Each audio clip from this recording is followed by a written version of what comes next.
Hello friends, welcome back to the new video. In this video guys, we are going to talk about how to customize font size in our Realme phone. Guys, you can see guys, this font size is too big, and guys you want to customize yourself, so guys you can customize yourself. And guys, now let's see how to customize font size in our Realme phone.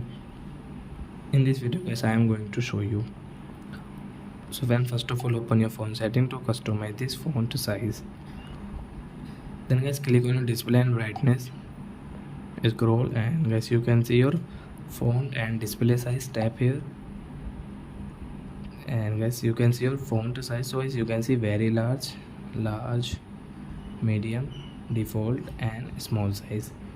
So in which size guys you want to set yourself, so as you can set from here. So example guys, we will take this default font style and guys apply. So if you can set your default font style font size guys, font size as customized in our Realme phone guys. Like that guys, you can set your default font size and guys you can customize yourself.